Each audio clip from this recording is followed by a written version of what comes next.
En las últimas décadas, Irán se convirtió en el enemigo visible de muchos países, que aunque lo nieguen, tienen intereses económicos en juego y no quieren ceder poder ante el mundo árabe.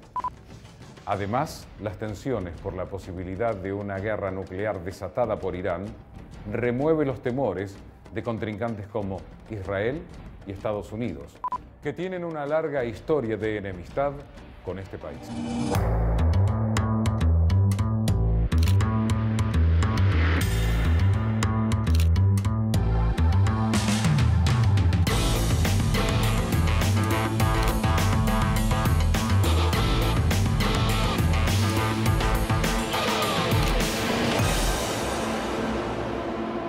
La cuestión es que la relación de Irán con grupos que desarrollan actividades terroristas, por ejemplo el Hezbollah, por ejemplo el ejército del Mahdi en Irán, que ahora está un poco tranquilizado porque forma parte del gobierno.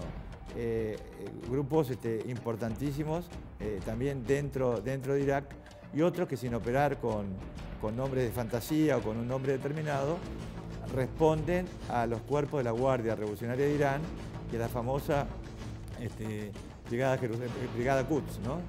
O sea, que es la Brigada Quds, que significa Jerusalén. Es decir, grupos que desarrollan tareas especiales. Las vinculaciones de Irán con grupos terroristas no se limitan tampoco a Irak y tampoco se limitan a Hezbollah, porque, por ejemplo, Hamas ha recibido entrenamiento en Irán, recibió armas de contrabando desde Irán a través de la Franja de Gaza, las fronteras de la Franja de Gaza con Egipto. Por esta situación, Israel no se queda tranquilo y constantemente se escuchan advertencias por parte de los dirigentes israelíes sobre una posible guerra entre Irán e Israel, si éste no desiste en los planes de seguir aportando material y apoyo de todo tipo a los grupos terroristas. La ayuda iraní a Hezbollah se ha incrementado después de la retirada israelí del Líbano en el año 2000, y Hezbollah ha expandido su poderío militar en preparación para un conflicto. Estos preparativos finalizaron cuando esta organización cruzó ilegalmente la frontera para atacar a una patrulla israelí en julio de 2006, en lo que fue el inicio de una guerra de 34 días entre Hezbollah e Israel. Entre Irán y Israel, por supuesto, se han deteriorado a partir de la revolución islamista del ayatolá Ruhollah Khomeini de 1979, ¿no? No olvidemos de la declaración de Israel como gran Satán. Y además que progresivamente Irán se fue inclinando a la destrucción de Israel. Una cosa a lo mejor es pedir que haya una guerra contra Israel, una guerra convencional, pero ya en este momento esto ha ido increyendo al punto de hablarse de la eliminación, de borrar del mapa a Israel de una manera paralela a la sospechosa fabricación o no de armas nucleares por parte de Irán. El ministro israelí de Asuntos Estratégicos declaró que forzarán a Irán a cerrar su programa nuclear, para quien el único objetivo del programa es la acumulación de armas nucleares. Además, instó a la comunidad internacional a tomar más medidas y hasta en atacarlo militarmente si fuera necesario.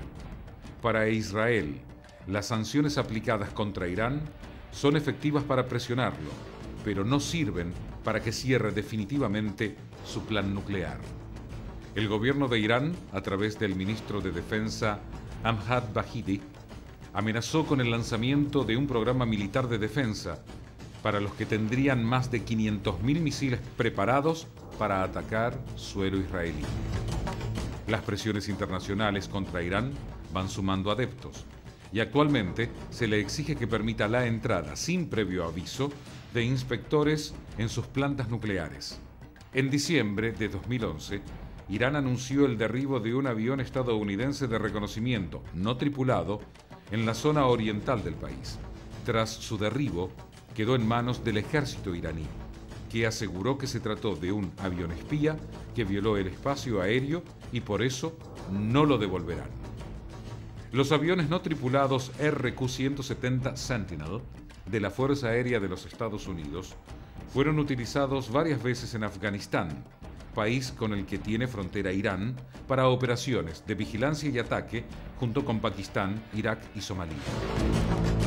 En una decisión que tensó aún más las relaciones con la Casa Blanca, Irán rechazó el pedido del presidente estadounidense Barack Obama para que se le restituya el avión. El aparato quedará en manos de los militares iraníes.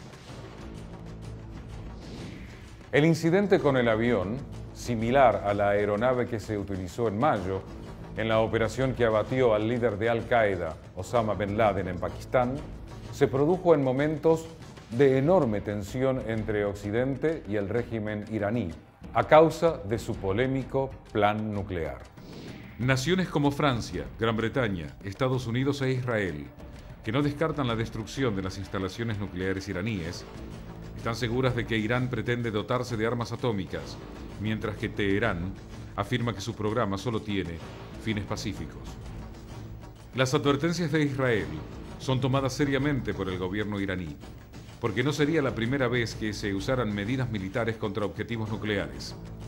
En 1981, Israel bombardeó algunas instalaciones nucleares en Irak y en 2007 lo hizo en Siria. Por eso el ejército iraní se prepara ante la posibilidad de un ataque a sus centrales nucleares, cosa que podría ocurrir en poco tiempo. La guerra entre Irán e Israel, o una guerra entre Irán e Israel, desde ya es posible. Lo que uno debe calcular es el grado de probabilidad de ocurrencia de que tal guerra exista.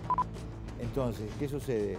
Si uno analiza hechos que son portadores de futuro, las tendencias que se originan en esos hechos que quiebran tendencias anteriores y los escenarios que se ven a partir de cómo reacciona cada uno de los actores, hace que uno piense que esta escalada que se está produciendo va a desembocar tarde o temprano en una guerra contra Irán. El gobierno de Irán, por su parte, planea realizar maniobras militares en el estrecho de Hormuz, durante las cuales probará su capacidad para cerrar la entrada del Golfo Pérsico, que es el punto de salida de buena parte del petróleo mundial. La armada iraní probará sus unidades de superficie y submarinos más modernos, además de misiles y otras armas y equipos militares. Este dato es importante porque alrededor de 1/3 del petróleo que consume el mundo tiene que pasar por el estrecho de Hormuz, uno de los puntos estratégicos de mayor importancia en el planeta. Lo que hay que tener en cuenta con respecto a Irán es la enorme capacidad de contraofensiva que tiene en las regiones adyacentes, sin llegar necesariamente a Israel. Yo pienso que la principal arma que tiene a su disposición, y la primera que va a usar, es tratar de bloquear, si no destruir por un tiempo importante, la circulación de petróleo, de barcos de petróleo, que circulan a través del estrecho de Hormuz desde los grandes puertos petroleros del Golfo Árabe o del Golfo Pérsico, según se quiera denominarlos a estos, ¿no? De manera tal que imaginemos que una conflagración con Irán causaría que el petróleo pudiera elevarse, por ejemplo, a 300, 400 dólares el barril. Además, Irán está perdiendo aliados importantes en el mundo árabe y musulmán, lo que se conoció en el año 2010 como la hermandad entre iraníes y turcos, cuando el gobierno de Turquía decidió apoyar y defender el plan nuclear iraní, se vio opacado cuando comenzaron las revueltas en Siria, y tanto Turquía como Irán tomaron posiciones diferentes. Ambos países buscan ser los más poderosos e influyentes de la zona. Turquía, como parte de la OTAN, es un país naturalmente opositor a Irán. La semana pasada creo que fue que Irán amenazó a Turquía con destruir el escudo antimisiles que tiene la OTAN, está desarrollando la OTAN en Turquía, en caso de que Turquía preste su territorio para un ataque a Irán o inicie sanciones como piden los países occidentales contra Irán.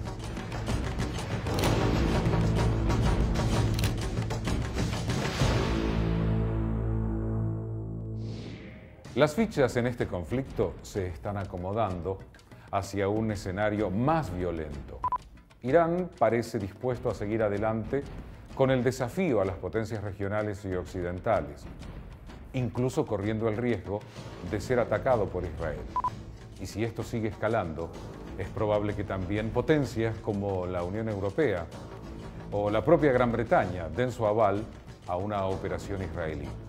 Podríamos entonces hablar de un conflicto de dimensiones regionales con consecuencias globales. Una guerra inminente que muchos predijeron años atrás. Recuerde que vivimos en uno de los países más australes del mundo, pero nunca se está demasiado lejos.